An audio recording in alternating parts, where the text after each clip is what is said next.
noches tengan todos ustedes. El comunismo, el mal más longevo que ha habitado la tierra jamás, ha aprendido a camuflarse, ha aprendido a mutar como los más auténticos y poderosos virus que se conocen como cepas mutantes. Y nunca se han cuestionado los pueblos, que todos han padecido el mismo mal, por qué razón tiene esta habilidad camaleónica de camuflarse, de mutar en otro nuevo sistema que al final y en la profundidad de su esencia es lo mismo. La realidad es que el comunismo no está hecho por líderes, no está hecho por ideologías, por filosofías, no. Las filosofías, las ideologías son las que le inculcan a las masas. Es el sistema de gobierno que les permite doblegar y subyugar a las masas, convirtiéndolas en un sueño de igualdad, en la que todos efectivamente son igualmente pobres, y le dan veracidad a este refrán opuesto que dice que lo único que repartido entre muchos toca a más es la pobreza.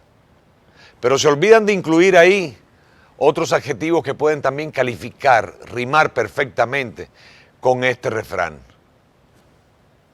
La miseria, la deshonestidad, la falta de patriotismo, el desinterés, el egoísmo, la ambición desmedida, el odio y aparte de esto el resentimiento.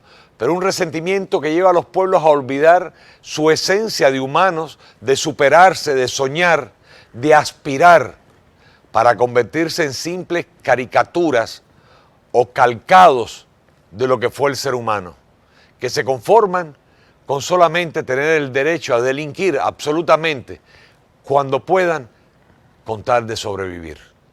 Esa es la realidad que diariamente estamos conociendo nosotros, de muchos que vienen de países comunistas en busca del sueño de la libertad, en busca de esperanza a este país, pero sin embargo llegan y chocan con una realidad que los afecta enormemente, una realidad convertida en orden, en leyes, pero también en respeto, sobre todo al derecho ajeno.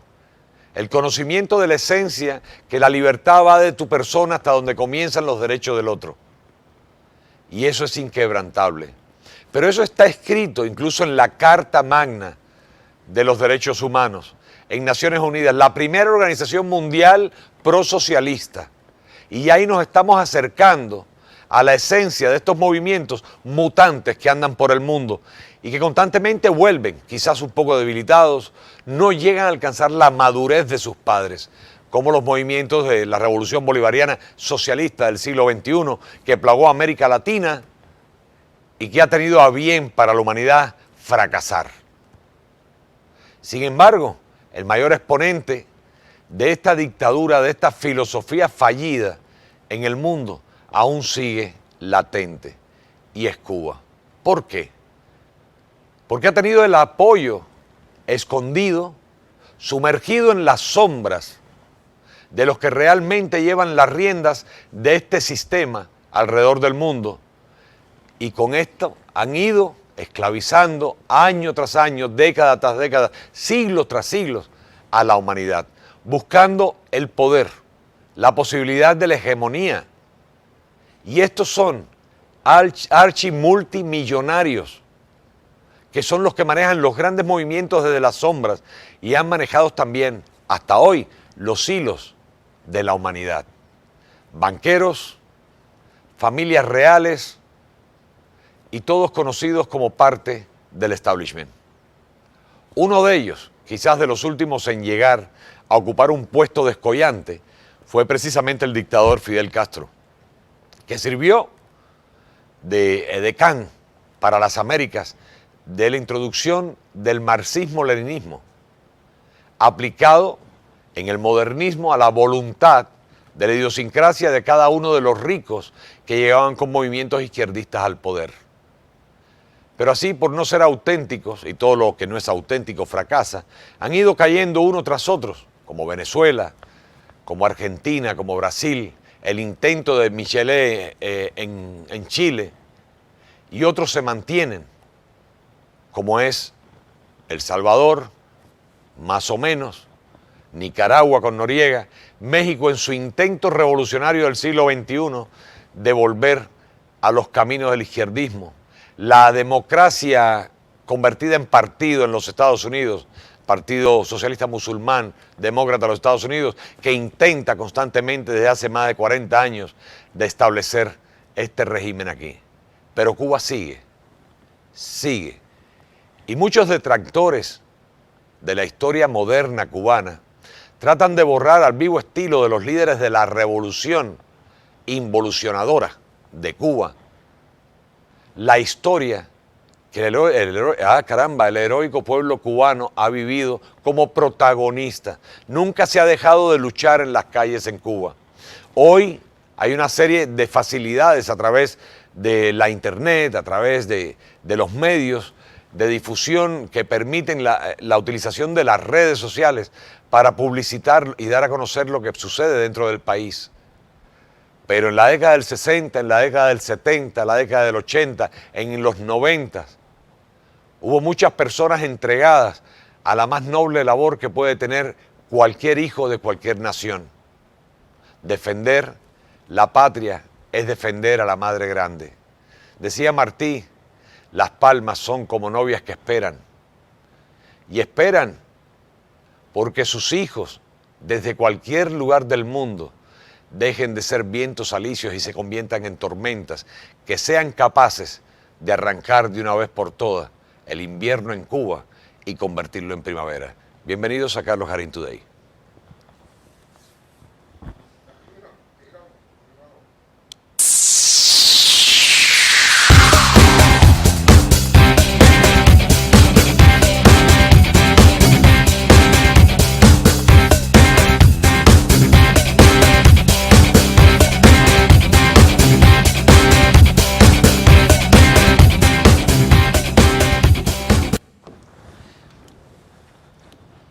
Una de las muestras de que efectivamente Cuba no descansa, como no descansa nunca el buen hijo, ni siquiera cuando está sumido en la noche eterna de la muerte. La muerte es el renacer de aquellos que con su espíritu han marcado la historia. Y esos son los que nos alimentan el alma y nos heredaron a nosotros el deseo de llevar a un futuro Cuba con la libertad y la igualdad para todos los cubanos. Como tantos han dicho durante mucho tiempo, y me lo han recalcado a mí incluso en mi cara, en Cuba no pasa nada, sobre todo movimientos izquierdistas de América Latina, y nos tildan a nosotros de traidores por intentar cambiar las cosas. Sin embargo, es bueno que todo el mundo sepa que Cuba bulle desde adentro desde el mismo día en que comenzó la rebelión armada del movimiento 26 de julio allá en Artemisa. Ahora, el cubano tiene una historia que realmente está cargada de mucho dolor, porque es el pueblo más traicionado en toda la historia de la humanidad. Fuimos traicionados desde la misma guerra de independencia, incluso antes, desde que el indio Atuey fue capaz de enfrentarse a las hordas españolas. Fue vendido por sus propios indios. Fue traicionado también por los sacerdotes que traían la espada y la cruz. De hecho, como símbolo, en paz era la espada hacia abajo, con el mango hacia arriba que representaba la cruz, y con esa misma cruz, volteada al revés, les cortaban la cabeza.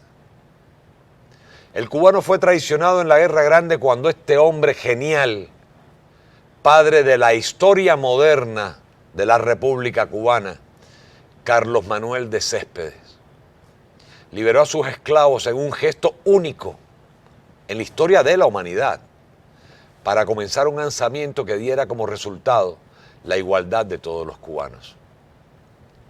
También fuimos traicionados por los propios cubanos. En la Guerra Chiquita, en el 95, cuando ya teníamos un gran líder ideario José Martí. Teníamos grandes líderes combatientes como el dominicano Máximo Gómez, como Antonio Maceo, Agramonte, etcétera, etcétera, etcétera, Manuel Sanguilí. La historia cubana está plagada de ejemplos. También fuimos traicionados por los propios cubanos. Se creó la República bajo un gobierno que no fue electo por los cubanos. Más adelante, a través de la historia republicana, decenas de veces fue traicionado nuevamente el pueblo cubano, quien llegaba a las urnas y perdía después sus esperanzas. Y por eso buscó todos sus esfuerzos, sus ideas, sus sueños, y la mayor parte de la población los apostó en una sola bolsa. Pero una bolsa del fracaso que llevaría definitivamente a Cuba a la perdición. El gobierno de Fidel Castro Ruz. Esta dictadura que nunca le tembló la mano por asesinar a mansalva a miles y miles de cubanos, y que además, no solamente de manera directa, sino indirectamente, causaron también la muerte de otras decenas de miles o centenas de miles de cubanos por autosacrificio, intentando salir del país o inmolándose, buscando que la bandera nacional ondeara, según los versos de Bonifacio Birne, en libertad. No obstante a eso, ese esfuerzo repleto de organizaciones procomunistas creadas por el gobierno para poder masacrar, para poder controlar a la población, no ha tenido resultado, pues el espíritu del cubano sigue siendo el del mambí con el machete en la mano.